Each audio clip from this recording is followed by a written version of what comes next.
লাইলাতুল কদরের সঠিক রাত্র সম্পর্কে অনেক মতভেদ উলামায়ে কেরামদের মধ্যে, হাদিস বিশারদ যারা আছে তাদের মধ্যে, পরে ফিকার যারা ইমাম আছেন তাদের মধ্যে অনেক মতভেদ এটা পাওয়া যায়। আমি যদি আপনাকে আপনার মাধ্যমে শ্রোতা মণ্ডলী যারা আছেন তাদেরকে যদি আমি সংক্ষেপে বলি, তো হাদিস শরীফ একটা ফিকার কিতাব এবং হাদিসের কিতাব বলা হয়।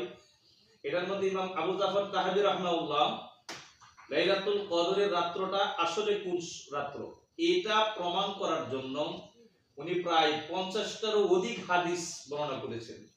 এর মধ্যে যদি আমি একটু বলি, বলেছেন বছরের টোটাল বছরের রাত্রই লাইলাতুল কদরের রাত্র, এটা একটা মতামত। টোটাল বছরে লাইলাতুল কদরের রাত্র বলেছেন একজনের মতামত এটা। আরেকজন বলেছেন যে রমজানের প্রথম থেকে নিয়ে শেষ পর্যন্ত যত রাত্র আছে টোটাল 30 রাত্রই লাইলাতুল কদরের রাত্র। কেউ বলছেন রমজানের 15 দিবাগত রাত্র এইটা লাইলাতুল কদরের রাত্র। কিন্তু মতামত অনেক আছে। সকল হাদিস যাচাই বাছাই গবেষণা করে যে জিনিসটা পাওয়া যাচ্ছে, দুইটা জিনিস আমাদের কাছে সবচেয়ে গুরুত্বপূর্ণ। এটা হচ্ছে আল্লাহর নবী বলছেন যে লাইলাতুল কদরকে তোমরা মাহে রমজানুল মুবারকের শেষ 10 দিনের বেজর রাত্রিতে তোমরা তালাশ করো। আলহামদুলিল্লাহ, বেজর রাত্রিতে তালাশ করো। আমরা বেজর রাত্রিতে যদি আমরা তালাশ করি নবীজির হাদিস এবং সহিহ হাদিস এবং এই হাদিসের উপরে অধিকাংশ উলামায়ে কেরাম এই হাদিস ব্যাখ্যা করে বলেছেন লাইলাতুল কদর অর্থাৎ রমজানুল মুবারকের শেষ 10 দিনের বেজর রাত্রিতে ওরা নবীজি বলেছেন। যদি আমরা এরকম বলি তাহলে 21 17 23 25 27 29 এরকম। এখন আমরা এই প্রত্যেক রাত্রি কিন্তু আমরা লাইলাতুল কদরের জন্য ইবাদত করে থাকি। হয়তো সংক্ষিপ্ত খবর কেউ বেশি করেন, অসুবিধা না। টোটাল রাত যদি আপনি 23 রাত বেজর রাতে সমস্ত রাত আপনি বাদ গাম্ভীর্য বা ইবাদত করেন, কোনো বাধা নাই, বরং আপনার জন্য কি আছে? উপকার আছে। কেন? যেহেতু নবী বলেছেন শেষ 10 দিন বেজর রাত্রিতে আপনি লাইলাতুল কদরকে তালাশ করার জন্য।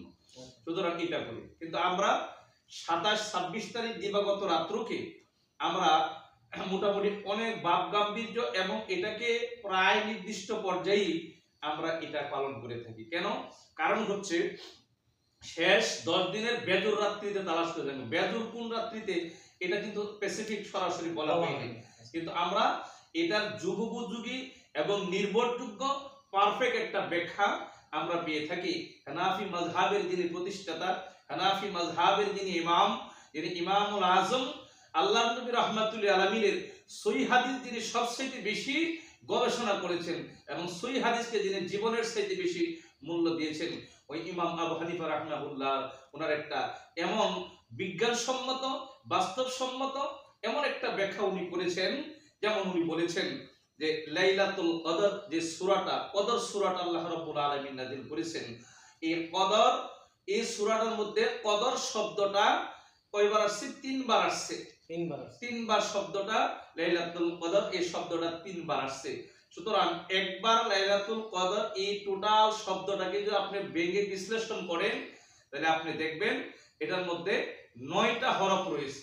তাহলে একবার যদি 9টা হরফ হয়, ইমাম আজম আবু হানিফা রাহিমাহুল্লাহ বলেছেন যে এই 3 বার যেহেতু আছে, একবারে যদি 9 হরফ হয় তাহলে 3 বারে 3 নং 27 হয়। তাহলে আল্লাহ পাক এই 3 বার উল্লেখ করার মাধ্যমে লাইলাতুল কদর 27 হবে এটার ইঙ্গিত আল্লাহ রাব্বুল আলামিন এটার মধ্যে দিয়েছেন। কারণ আপনি দেখবেন কোরআনুল কারীমের কোন আয়াত যদি বিশ্লেষণ করতে চান, কোরআনের আয়াতকে নস বলা হয়। এটাকে নস কয়েকটা প্রকার আছে, ইবারাতুন নস, ইশারাতুন নস, আদালাতুন নস, দালালাতুন নস, চারটা নস রয়েছে। ইশারাতুন নস হচ্ছে এটা যে এখানে আপনি 3 বার শব্দটা আসছে, একবার লিখতে 9টা হরফ লাগে, 3 বার 3 নং 27। ইশারাতুন নসের ভিত্তিতে বলা যায় যে লাইলাতুল কদর 26 তারিখ দিবাগত 87 রাত্রে ইমাম আবু হানিফা রাহমাহুল্লাহ বলেছেন এবং উনার মতামতের উপরেই অর্থাৎ অধিকাংশ ফিকার ইমাম বলেন, হাদিসের ইমাম বলেন, সবাই উনার মতামতকে সাদরে গ্রহণ করে 27 তারিখে লাইলাতুল কদরে অর্থাৎ সুনির্দিষ্ট ডেট হিসেবে অর্থাৎ ওনারা মতামত পেশ করে সেটা আমরা করে থাকি। আচ্ছা, যে 27